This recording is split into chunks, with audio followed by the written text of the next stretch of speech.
This week on The Gadget Show.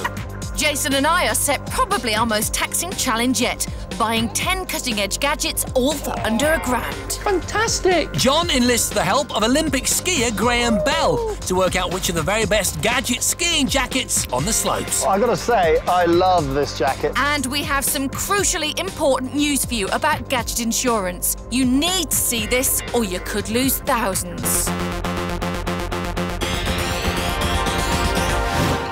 And welcome to The Gadget Show. Yeah, hi. Now, let's get straight on with today's challenge, because if you're thinking of buying any sort of tech in the next 12 months, whatever you're expecting to spend on it, you're going to love what Suzi and I found out in this week's amazing challenge. We're talking about ways of potentially saving you loads of money. Yeah, we're talking bucket loads, quite literally. I mean, I worked out that if you converted all the money we're going to save you on your gadgets in the next 12 months, based on what we found out in this item, into 2p's, and you put them into buckets, you could fill exactly 17.8 buckets full. Did you really do that? No, I didn't. No. Right, I think we should stop talking and show you exactly what we mean. On the morning of the challenge, Jason and I were told to meet in London's West End. We knew our challenge would be something to do with shopping, but beyond that, we'd been left to guess. Normally on a programme, the woman would go, yay, shopping. But I don't know anybody that shops more than you. I don't know anyone that goes, yay, shopping, but apart from maybe cheerleaders. Then came the envelope that would reveal all. Our challenge was to buy as many gadgets as possible from our list of 10, with just £1,000. Oh. But remember, we're not looking for cheap tat. Nice use of the word tat. Yeah. Your gadgets need to be as high-end and cutting-edge as possible. Big bonus points will be awarded for quality. Bonus points! Yay! I can only buy new gadgets. And I can only buy second-hand gadgets. Yes, a distinct advantage. But I had a hunch that buying new would give me the advantage. While fuel bills, food bills and, well, pretty much everything bills are going up, the price of new gadgets is coming down. I'm going to get loads of brand new tech really cheaply, so you're going to have a nightmare in this challenge, I think. You're forgetting one thing, Suzi P, eh? The old interweb. It's great for second-hand goods. It is the, you know, the equivalent of what, you know, markets were like when I was a kid. Yeah, but it's also really great for new tech. She's good, you know, she is good. And when she gets riled, she's also quite sexy, you know? A little bit like when you poke an otter. It's all shiny and healthy, but it goes like that. It's quite sexy. Is that just me? Looking for second-hand bargains, my first stop on the internet was obvious: eBay. It's a great place for virtually brand new technology at discount prices. Oh, look. There's a Fuji Fine Pix. Oh, and a Nikon Coolpix 5400. But these days, most auctions are decided in the last few seconds, as seasoned eBayers submit a flurry of bids in the dying moments. But there is a way to come out on top. You might want to think about using something called a piece of sniping software. Sniping sites submit your final killer bid automatically right at the end of the auction. If you win, then you pay them a very small commission on your purchase. So I'm going to go to a website called eSnipe. It uses such software, and it should furiously bid for me in the last few seconds without going beyond the limit I set.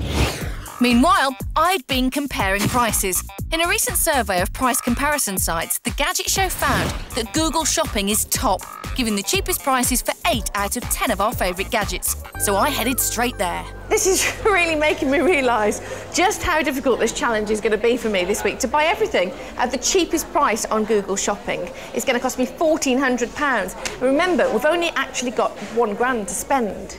So I'm going to have to look harder and shave money off those prices wherever I can. Oh, I've got a Nintendo Wii games console here, £179.99. Might not sound like an amazing price, but what's great about that is I haven't got to buy a bundle of games that I don't want, which would normally cost me over £200, so I'm going to get it. I'd bagged my first gadget. Just 9 more to go. I still had nothing. Time to call on my fellow geeks. Tech forums are a great place to look, as many have classified ads, and the guys selling second-hand here are usually uber early adopters who deal in top-end kit. I found a guy here called Lesbians Are Great. Fantastic. Who's selling a black iPod video 30 gig for 70 to 80 quid. That's great. You can easily message each other on forums, and I instantly got a reply. Yes, there's a reply, look. 75 quid, Suzi P. 30 gig iPod video. Beat that. So that made it 1 gadget each. While Jason got into a chat about KD Lang or something, I found a great website to pick up a bargain. Tesco's online clearance store. Supermarkets buy stuff in such large amounts that when they update their line, they're almost bound to have something of the old line knocking around which they need to shift. Let's have a look at a laptop. Oh! I've sniped a Nikon 6-megapixel camera.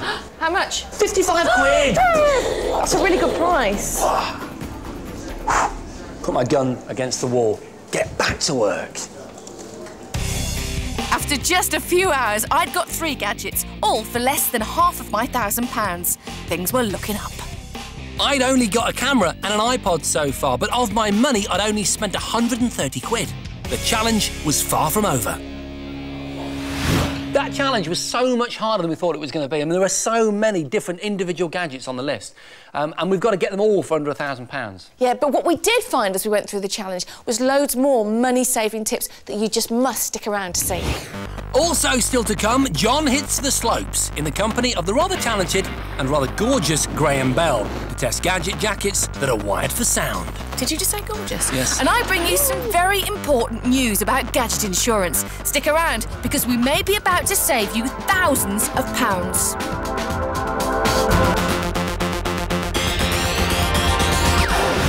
Now, I want to talk to you about Gadget jackets. These are clothes with their own internal wiring, microphones, speakers and so on.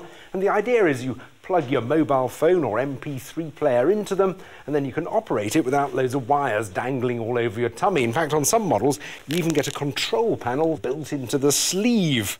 Now, obviously there's a number of advantages to this as you're walking down the street. You don't have to remember which pocket your mobile phone's in when it rings. And you can even argue that they're safer because you're not advertising all the electronic equipment you're carrying. But there's one place where these things have really taken off: on the ski slopes. So, to test 3 of the most promising Gadget jackets on the market, I headed off for the former Olympic village of Sestria in Italy. However, as a virgin skier, I knew my limits, and I'd enlisted the expert help of former Olympic downhill skier and Ski Sunday presenter Graham Bell. As a slightly fat, middle-aged, always been crap at sport person, I'm not sure this is a great idea. This is not a great idea. And as soon as I got off the chairlift, my worst fears were realised. Oh dear, moving swiftly on to the business of the jackets.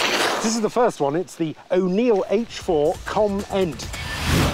Designed with the latest music phones in mind, the O'Neill connects to your mobile via Bluetooth, allowing you to stream music wirelessly to a receiver tucked neatly inside the jacket. A microphone woven into the jacket's collar also allows you to make and receive hands-free phone calls. Sound is outputted via a standard 3.5mm headphone jack. Before we set off, it was time for a quick lesson. But I was starting to wonder if I should leave this one to the pro. I don't think this is going terribly well. No, I think you're a natural. I think, though, you should stay up here on the flat. That's a good idea. It gets a bit steeper down here. I'm going to bomb down and test out this jacket. Yeah. Call me if you've got any problems, OK? Yes, I will. Great.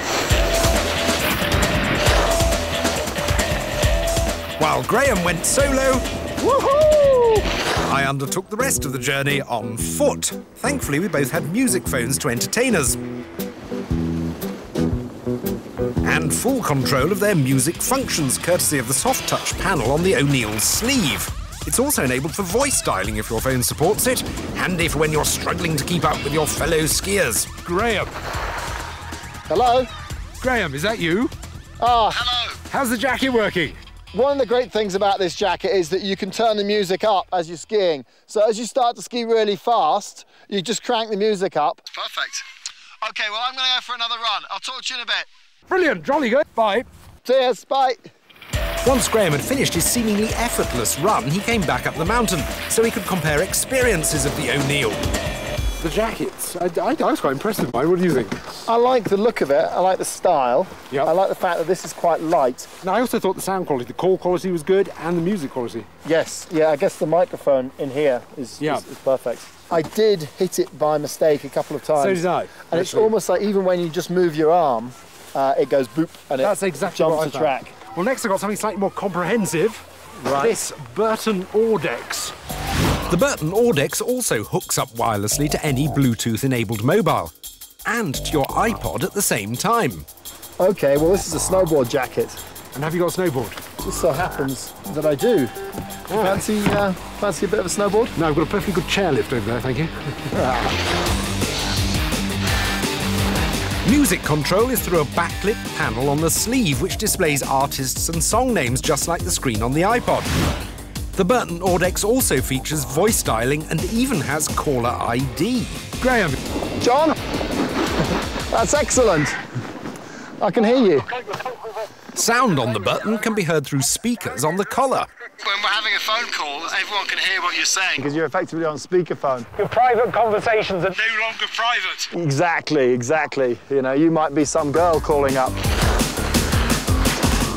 Woohoo! I can't believe you took a chairlift down. I've got to say, I love this jacket. Look, music off. I mean, you've got your own iPod.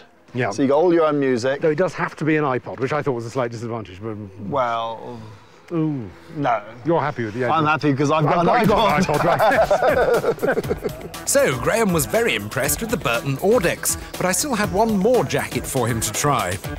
What The next one is under the table. It's the Quicksilver Quick Tech 10,000.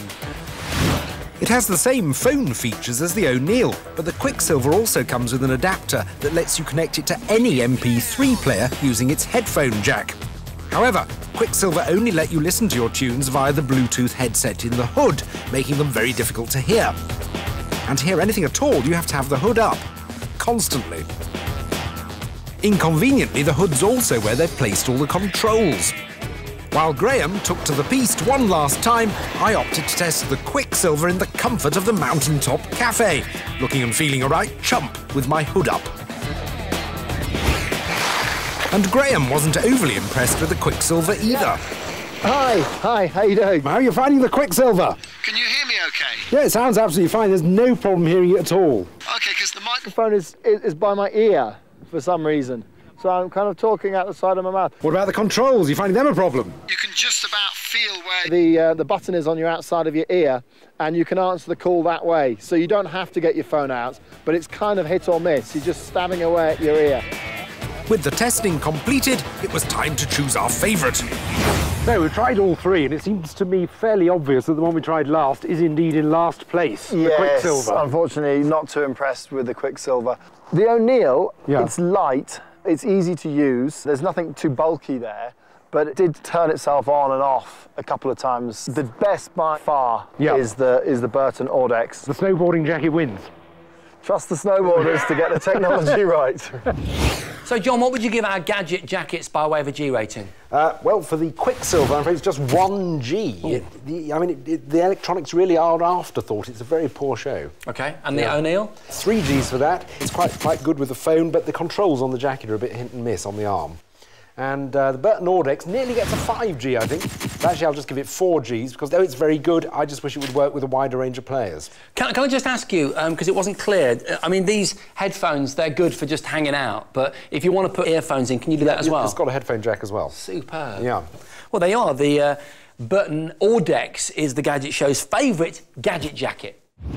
Right, I want to talk to you about insurance, or more specifically, whether all your lovely gadgetry is fully and properly insured, and whether you're being ripped off. You see, the gadget revolution seems to have passed some insurance companies by. Either that, or they're using it as a convenient excuse to reduce our cover and increase their profits. Right now, some of you might be thinking, hey, I'm fully insured, whereas actually, you might be in the position, should you lose or damage your computer, to lose literally thousands. In the UK, we've taken to digital music in a big way. In 2007, we downloaded over 77 million tracks. That means we spent more than £46 million on digital music in 1 year alone. Worldwide, that figure was estimated at £3 billion. It's clearly big business. Of course, the great thing about digital music is that it's so easy to manage. There's no stacking or shelving of discs or misplacing your favourite album. Your entire music collection can be neatly catalogued in your computer or media player, ready to play whenever you please. But of course, that poses one big problem. It doesn't physically exist, and in the eyes of some insurance companies, that means no insurance cover.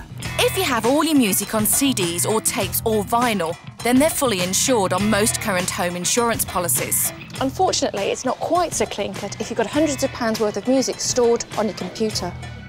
We spoke to more than 30 leading UK home insurance providers and discovered that 6 of them would not cover for loss of this digital content in the event of theft or damage to your computer. You can see the names of these 6 companies at the bottom of the screen now. It means that they carry on charging you the same price for your house insurance, whereas in actual fact, they're offering you coverage for less of your possessions. It may just be a series of zeros and ones recorded on a hard drive, but that music is something you have bought, something you paid money for, and it's a possession every bit as valuable to you as your kettle, your sofa, or your Xbox 360. So what exactly is the insurance industry doing about this problem? Technology is moving at a pace and it's very difficult for any of us to keep fully up to speed with it. But insurance companies want to provide and will do everything they can to change their policies and to provide the cover to meet technological advances. It's vitally important for people to have adequate contents insurance, and that includes, for people who need it, cover for their downloads. I wanted to find out where we all stand as consumers, so I spoke to Financial Ombudsman David Creswell. An insurance company can decide for whatever reason to cover or not cover whatever they like. If an insurance company is specifically going to exclude something, first of all, they've got to make it clear to the customer that that wouldn't be covered. And then it's got to be within the document, the policy documentation, written very specifically what that actually means. As for the companies who do cover you, things seem a little worrying there too. It appears there's a certain amount of confusion within those companies as to whether they do actually provide cover for digital media. Customer services departments from 14 of those companies, and that's more than half, told us categorically that they did not cover downloaded media. That's after an official spokesperson for each of those companies told us that they did. Suzi, I think that's outrageous. I mean, I've got thousands and thousands of music files, quite a bit of video, and to find out that it might not be covered at all is shocking. Yeah, exactly. I mean, it might be in the small print, but it might not, and that's the point. So, on the Gadget Show, on our website, 5.tv/Gadget Show, we've compiled a list of the UK's major insurers, and we've clearly shown which ones do cover digital media and which ones don't. So what we want you to do is go to our website, have a look at our list, and see if you're insured and whether you're properly insured. What if you're not? What do you do then? Well, you need to ring up your insurance company. You need to get on the phone and you need to say that you want to be covered for your digital media. You don't want to be paying any extra for it. But if they say no, tell them that you're off ski. Tell them that you're going to go to another company. And on the website, we've listed what we think are the top 5 insurers for gadgets. So you can have a look at those and pick one of those if you like. But what you must do is write it down, write them a letter and tell them exactly why you're leaving. No, absolutely. Customer power. That's what it's all about. Because if there's one thing that all of these insurance companies have got in common, they need customers, you know? And so, you know, if we leave in our droves and, of course, make it clear why we're leaving, they'll change their policies. Exactly. Time now for the focus group. Each week on the Gadget Show, Jon, Jason and I find the best new gadgets we can in a particular category and present them to our focus group and ask them to tell us which one they like the best. This week we've found some pretty fantastic headphones and we've rounded up a group. What are you guys? Music fans? DJs, music students? Exactly. They're going to tell us which one they like the best and you can go first. Do I look cool or what? But I don't just look cool, because these shades also give you access to your music collection via these plug-in speakers. They're really clever. You just whack them in the top here, and via this sort of articulated arm mechanism, the speakers fit into your ear and you've got your music, all right? There are no wires because the MP3 player itself is inside the frame of the glasses. These are the 1 gig version, they go up to 2 gig. Another trick element of these glasses that I must bring to your attention, there's the logo on the side that you know from Oakley, but it's actually also a push switch. So it fast forwards the tracks, pauses the tracks, and it's also a volume switch. I think these are as good as you get. I cannot fault them. Right, well, I've got a pair of audio bone-conducting earphones. Rather than conventional earphones and headphones, you don't stick them over or in your ears, you put them on this bone just in front of your ears like that, and then the sound travels from there through to your inner ear directly through your skull rather than through your ear holes. They clearly leave your ears free to hear what's going on around you. Also, they're very good underwater. These actually aren't the waterproof versions, but I think the best thing about them, though, is they're just a very unusual and distinctive pair of earphones. Right, so I'll just step in and demonstrate to you these Sony PFR V1s. They deliver concert hall sound, absolutely incredible. And as you can see, there's just a bar here across the top, which sits on top of the ear, and then the bass duct goes inside the ear. So if we just pop those on, is that comfortable? And the reason why the sound is so incredible, and you really feel like you're on the front row of a concert, you know, you're right in the thick of it, is because of the way that the sound is split. You've got the speakers on the outside, so you've got your mid and your treble coming through here, and then the bass is coming through this duct directly into your ear. So if we just have a listen, and then you can tell me what you think. The clarity is superb, and you really feel like you're sitting in a room with different speakers. You might be concerned because the speakers are on the outside that you get a massive bleed through. But actually, if you're at home, you're watching home cinema, you're playing computer games, you know you want to be really immersed. Look at her, she's away, she's gone. Having presented our kit, we left our focus group to have a bit of a play. Listen to some banging tunes and make up their minds as to which gadget they liked best. These are definitely stylish. Good sound as well.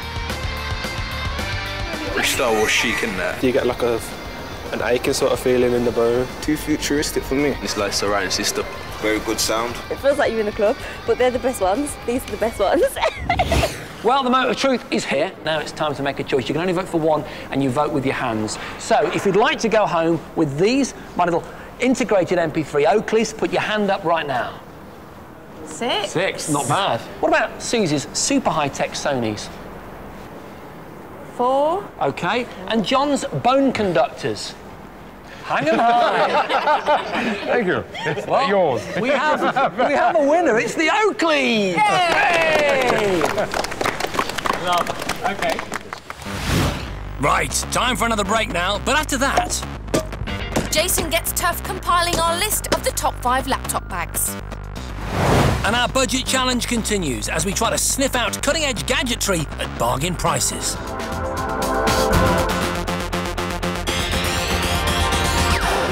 Welcome back. It's time for this week's Top 5. And this week, I've been trying to find out the safest way for you to carry your laptop around.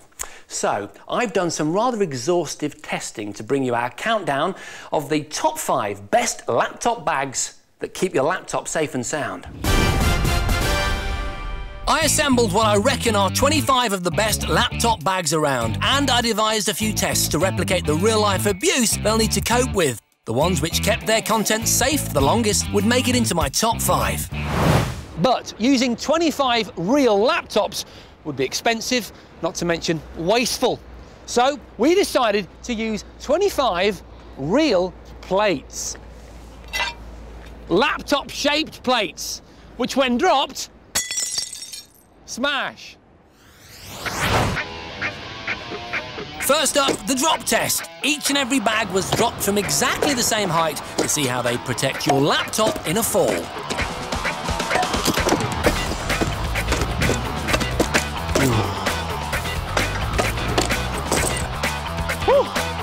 And it was a pretty mixed result. 13 bags kept their precious cargo safe, but 12 failed to protect the plates and were cast aside in shame. 13 down, 12 to go. Next up, the water test. These laptop bags have got to keep their contents dry, so it's no expense spared on the rainwater special effects. Hey? Yeah. 1, 2, 3, 4. I watered each bag equally. Then, after carefully drying my hands to eliminate any potential drips, I pulled the plates out to look for the telltale streaks that mark the watery presence of the dreaded aquatic laptop killer. Very small amount of water on there, you can see that. So that is a fail. What's interesting about this bag is it's got 2 flaps that both go over, which I think is the key to keeping it dry from rainwater. This test is massively important, as despite being a major cause of laptop death, most insurance policies don't cover laptops for water damage. It rains for about 200 days a year in the wettest parts of this country, so chances are you, your laptop bag and your laptop are going to get caught in a shower one day. 4 more damp squids get thrown out, leaving 9 bags still in the running. The final few headed into the last round. We manufactured a series of exaggerated, potentially laptop-killing accidents that could happen to you. They would increase in harshness until we had our top 5. You know, you're walking down the street and you accidentally whack your bag against a lamppost.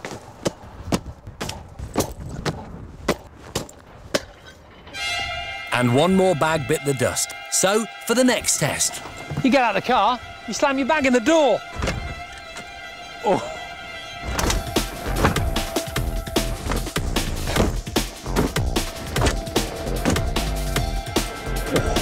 The car door test did for just one more bag. It was time to really stick the boot in with the remaining 7. And I do actually mean stamp on them. Quite hard. We kept up the heavy boot torture until all bar one of the plates in our bags were broken. Then we worked out the top 5 by counting how many pieces the plates had broken into. The more damaged the plate, the lower the ranking. Well, after extensive testing, we've got our top 5 laptop bags. In 5th place, the Targus Mode notebook case. Number 4 is another Targus, this time the Corporate Traveller backpack. And number 3 is the Pakuma Chiroka K3LT. 2nd place is taken by the Slapper Spider backpack. And at number 1, what we think is the safest bag to carry your laptop around in, it's the Slapper Hardbody Pro. So there you go, the Gadget shows top 5 safest bags for your laptop. And of course, most credit must go to this little slapper on the end. Come and look at my flying astronaut. Will do. Right, it's really good fun, you're going to like it. It's made out of polystyrene, it's a flying astronaut, and it's got an infrared sensor that responds to hand movements, so you can control its flying by waving your hands underneath it. You switch it on, got a little switch by its bum. Watch this. Shouldn't really do it in a television studio, but we'll have a go. And it flies, and then it come down. Oh, that's really cool, hey, isn't it? Like that? It's good, isn't it? Now, if you're a fan of Google Earth, I really do suggest that you download the latest version, because in addition to getting the usual top-down view of the world, if you click on this icon here for Google Sky, you'll actually get a view of the sky above where you live. You can do all the things you'd expect to be able to do in Google Earth. For example, you can enter places to search for. I'm going to go for the Crab Nebula. Hit on search, and immediately you can be whooshed round and transported there. Now, if that view's too wide, you can zoom in to get a closer view, or indeed click on some of the information icons and find out a lot more about it. I particularly like selecting our solar system, in which case you get the familiar planets all highlighted, and you can track their movement across the sky using this time slider here, which is a very graphic illustration of what the planets are up to. It really is a very user-friendly way of getting a free planetarium on your computer. Right, now it's time to return to this week's challenge. Remember, Jason and I were set the task of buying 10 core gadgets for £1,000. And while Jason starts talking, I'm going to hold up this piece of paper so you can check them out. OK, so Suzi had to buy brand new stuff, whereas I was challenged with finding second-hand goods. And the important concept to bear in mind here is that we had to find desirable pieces of technology, the sort of gadgets that we'd be happy to recommend that you or anyone else buys. Yeah, so we'd already begun with a little bit of web surfing and bagged ourselves some bargains, but now it was time to hit the high street. In Japan and South Korea and most other Asian countries, the big cities have famous electronics markets where thousands of stores piled high with cutting-edge tech compete to sell them at the best price. There's nothing on that scale in the UK, but we do have our own little electric town in central London. It's called Tottenham Court Road. Along a stretch of just over a kilometre, there's 35 tech shops, and it's reputed to be the best shopping street for computers and electronics in Europe. Fantastic. There are so many shops down here. I mean, some great big brands that you'd recognise on any high street, but loads of others, independents. And some of those independent retailers sell factory refits or reconditioned equipment, which sometimes can be as good as new. They also do second-hand, if you know where you look. And each and every one of them is desperate to get their hands on my wad. But nobody was going to touch my wad unless it was for a real bargain. And this might be the place. MBA, one of the many independent shops which sell both new and not so new. Factory refurb! technically, that fits into my category. I mean, that's an incredibly low price, £249.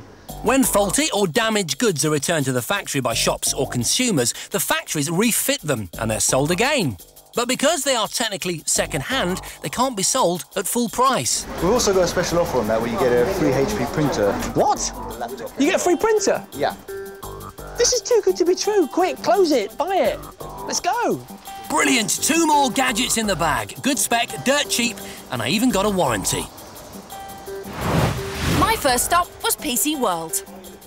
You might think that in the big chain stores like PC World that you can't get a bargain. Well, you know what? You'd be wrong.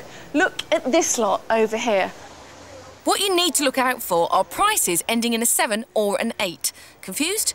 Let me explain. You know when you're looking through and they've got prices like £22.97 and £22.98, you think, oh, that's a funny number. You'll find that they're normally end of line or they might have slight damage on them. Now, in PC World, they put these big yellow stickers on them. Well, of course, you can ask an assistant for a bargain.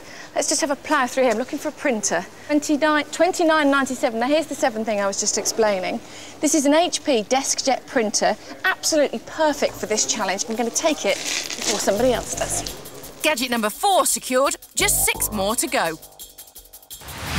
In Computer Exchange, you can buy, sell or trade in your games. They also sell second-hand consoles for a pittance. Oh, that PS2, is that for sale? Yes, it is, yeah. It's obviously second-hand, right? It's second-hand, but you get a year's warranty. You do? Yeah. Oh, that's good news. Can I have a quick look at it? Yeah, of course. Give me a second. There you go.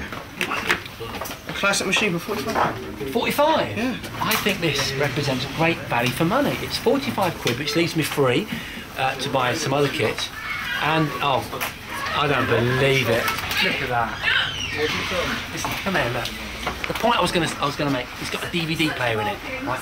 Secret, just between you and me. Hi, Suze. Oh, what are you buying? PlayStation 2. Mine. Oh, how much was it? 20, 40, 50? 50 quid? 45 quid. Oh, I've just got that. a really great printer. Have you? How much? Yeah. That's how you... Was it less than 50 quid? Yeah. Really? Yep, inkjet. HP. Nice, inkjet, yeah. Shame you didn't get one for free, Suze, that's all I'm saying. Not want to burst your bubble, that's all I'm saying. It's gone very quiet in this shop. Do you mean don't want to burst your bubble jet? Yeah, nice work. Thank you. Nice to see you. Don't want to stop you. See you later. Right, everybody. Sorry about that. The race was well and truly on. I'd managed to buy 5 out of my 10 gadgets on the list. It was time for me to leave the mean streets of the West End because I had a date with some PC components. Hello. Crash IT is a project set up to provide work and training for homeless and disabled people. They refurbish donated PCs and then sell them on to fund the project. Show me to your box of tricks, then. PCs here start at only £20, so for 100 I could get a pretty decent machine. My budget machine is ready. Look at it. It's fantastic. Great job, Tony. Inside, you know, my processor's all right, but I think what's going to give me the edge in this challenge is I've got a dedicated 64 meg graphics card, which should be OK for sort of basic gaming needs, shouldn't it? That was gadget number 6, and a Wi-Fi card thrown in, all for £105. 105 quid! Back in London, I was at Micro and Vika, the UK's largest independent technology retailer. I still had 6 gadgets to go. Time to turn on the charm. You can haggle in a surprising number of shops, so always give it a try. And if you can quote internet prices that are lower, that can help to drive the price down. You know these Creative Zen MP3 players? Online, you can get them for about £35, and you've got them at £39 here. Would you be able to do them for the same price as the online price? I can have a look and see. All right, thank you. After some serious haggling... It's a good deal for that camera. It's just not a good deal for my list. I came away with 4 more items, all for just over 300 quid, including a rather nice PC. It just goes to show, if you don't ask, you don't get.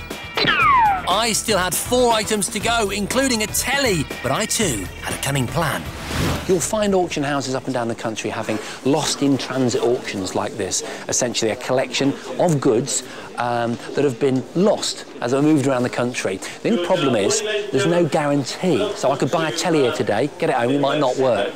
But I guess that's also the excitement. Anyway, it's starting, so excuse me. I'm just going to practice. I'd had a good sniff around before the bidding started, and I'd spotted Lot 15, a rather sexy-looking 32-inch LCD TV. Just what I needed. All I had to do was wait for my lot to come up. Very exciting. All too soon, the TV was being announced and the bidding had started. 150 unstarted. Can you go 160? 160? I had to get this telly and get it cheap. No, gotta go. 335, well played. I bought it. I was asking where the toilet was. Very expensive toilet break. 335 quid. High five, camera. 16. Hey, that's cheap. But I still hadn't completed my list. I had 3 more to buy, so it was back online for me. Meanwhile, I was still frantically scouring the shops of Tottenham Court Road. As night fell, we were fast running out of money and time. Oh, perfect, brilliant. Sorry, close. No, keep... Sorry. I need 2 minutes, that's all I need. So there were some great bargains to be had, but we were running out of time. Yeah, so did we get everything on the list? Yeah, and did we get them at absolutely their most rock-bottom price? All these questions and more answered after this short break. Welcome back to the final instalment of this week's challenge. Now, you recall that me and Suzi would set the task of trying to find 10 gadgets each for under £1,000. And it wasn't just any old rubbish we were looking for. We had to find the kind of technology we'd be happy to recommend that you go out and buy. Now, remember, Jason could only buy second-hand and I could only buy new gadgets. So, place your bets now, please. Who is the victor of this week's challenge? Well, we've got all our kit in the studio. Over here is my pile of new gadgetry. Yeah, and over here is my beautiful pile of nearly new tech. Yeah, and to judge this challenge, the fairest referee in all the land, ladies and gentlemen, Mr. Jon Bentley. Which means I've been forced to wear this ridiculous referee shirt, which makes me look like a refugee from a darts tournament. However, I shall ignore the indignities and concentrate on the realities and details of the judging. But first, I've got to remind you of the point system, which is that you get a point for every gadget you get on the list, but you get a point taken off for every gadget you didn't get.